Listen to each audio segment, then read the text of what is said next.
黃先生是在10年前與劉小姐結婚的，儘管劉小姐的個人才能不夠出色，人也不聰明，但黃先生卻硬是頂住家裏的壓力，執意要和劉小姐在一起。黃先生表示他並不在乎老婆聰不聰明，工作能力不強也冇所謂，他就喜歡平凡踏實的女孩，更何況他能賺錢，只要女孩的人品好，其他的都不是問題。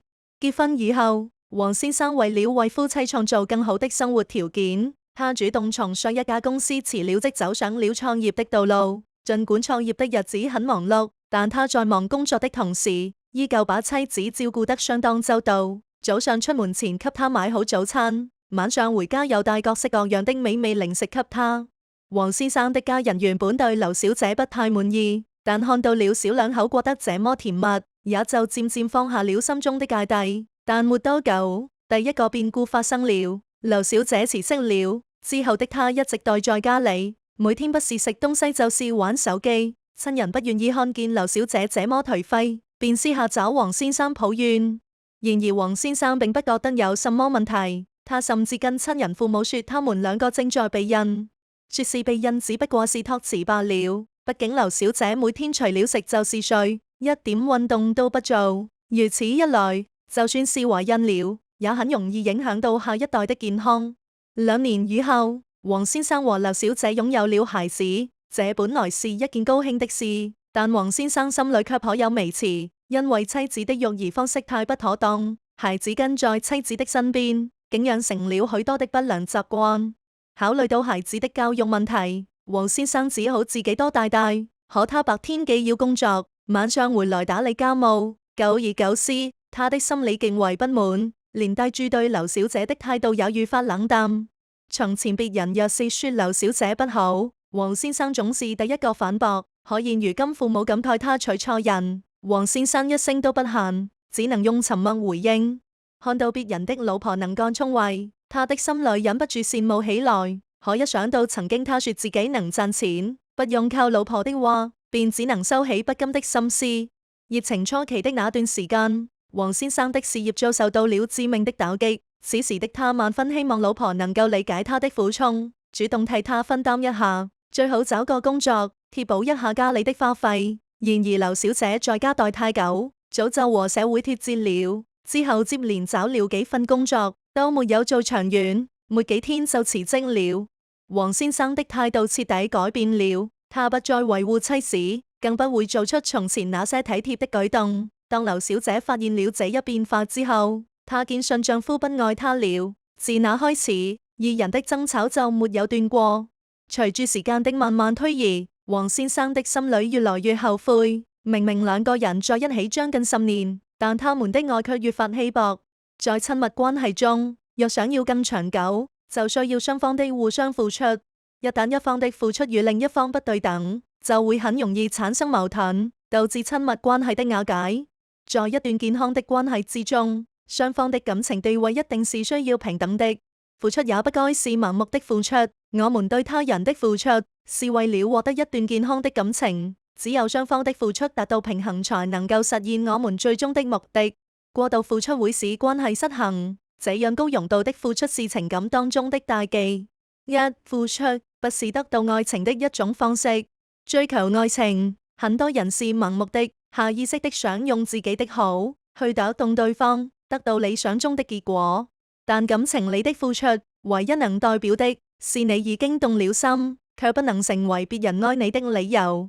就像電影《12夜》裡，珍妮為了阿倫，下班後能從城市這頭坐車到城市那頭，就為了跟對方見一面，也會在上班時間，只要有一點空閒，就打電話噓寒問暖。最終的結果，不是阿倫感受到了珍妮的用心，而是阿倫在這段感情中，覺得對方限制了自己的自由，甚至要分手。戀愛時，無限的付出得不到一個人的愛，追求的過程更是如此。畢竟你付出的是你想給對方的，從來不代表你給的就是對方想要的。而你付出的越多，留給自己的就越少。另時過度付出的結果，往往是不被珍惜。心理學對這種現象是這樣解釋的：付出越多，走的彎路越多。付出確實是愛的一種表示，只是付出前你就該知道，你付出的不一定是對方想要得到的。心理學中有個詞叫做投射性認同，指的是在你付出的過程中，很容易以為自己付出的目的就是對方感受到的結果。好比之前看過一個故事，男生喜歡女生，每天會護送對方下班，方式是在對方身後悄悄跟住。在他看來，當女生發現自己的暖心舉動後，便會無法自拔的愛上他。但結果是女生報了警，覺得他跟蹤自己。感情中這樣的例子常見。你以為你放下工作陪對方是貼心的表現，但對方覺得是你不務正業。你以為你花幾天織圍巾很甜蜜，在對方眼裏還不如直接買一個。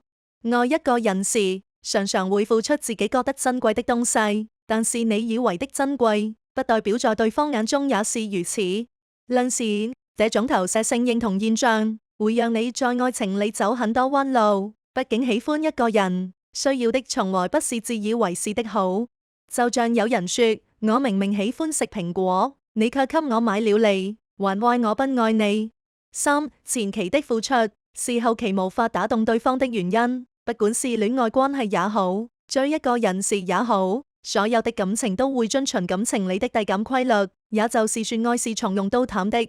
當你在一段感情剛開始時，付出的就很多，可能到最後就是感情破碎的原因，這就是背叛規律。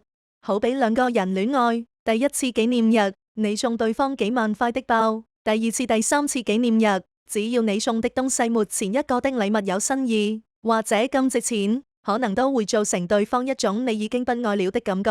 即使你沒有這個想法，追一個人也是如此。前期的噓寒問暖，也許會讓一個人覺得你溫柔，但之後你還是一整噓寒問暖，只會讓人覺得你太過無聊。至於自身價值的最好表現方式，是在一起的過程中，慢慢展現自己的好。例如第一次約會，你只是打扮自己；第三次約會，你開始帶一朵玫瑰；第五次約會，你開始送對方禮物。這種感情越親密、刺激越大的過程中，會讓對方更想跟你接觸。不管是戀愛還是追求，這個方式都會扮演很大的角色。所以付出不要太多，更不要一次性太多，慢慢來的感情才更加長久。四、當你付出所有時，你會失去被愛的價值。兩個人會產生感情的原因是彼此對對方有吸引力，當你吸引力越強的時候，一個人才就更不想離開。而你的付出是會減少自己吸引力的。好比一個用所有公司給對方買禮物的人，看起來感情是真的，也付出了不少，但在對方眼裏，你付出了所有，也就沒了愛的價值。從心理學上來說，這種情況是受到了馬太效應的影響。心理學上的馬太效應，在感情中指的是當自身能力越強，越有吸引力，自身能力越差，吸引力越差的現象。就像一個事業成功的男士，就算不會在伴侶身上花費大量的時間，只要忙完後給對方打一個電話，就會讓對方有溫泉感。而一個事業不怎麼樣的男生，就算每天和女生膩在一起，把自己的時間都花在對方身上，也不代表能讓對方心動，甚至會因為這種膩，讓對方產生反感的情緒。感情你要的本身就是自己的價值，而不是你付出的價值。畢竟有些時候，你付出的越多，代表你擁有的越少。張小嫻說過一句話：總有一天，你會對過去的傷痛微笑，你會感謝那個人，他配不上你的愛、你的好、你的痴心，他終究不是命定的那個人。幸好他不是。在付出沒有結果的時候，常常會有人覺得是對方的問題，是對方看不到自己的好，是對方感受不到自己的心意。但從心理學上來說，有些時候真的是你付出的方式，導致了一個人很難愛上你。畢竟感情看的就是彼此的感覺，你不能給對方愛的感覺，這是無論付出多少都難以彌補的。而你早晚會明白，過度的付出的結果往往是不被珍惜。心理學是這樣解釋的：真的想讓一個人愛你，最好的辦法是成為更優秀的自己。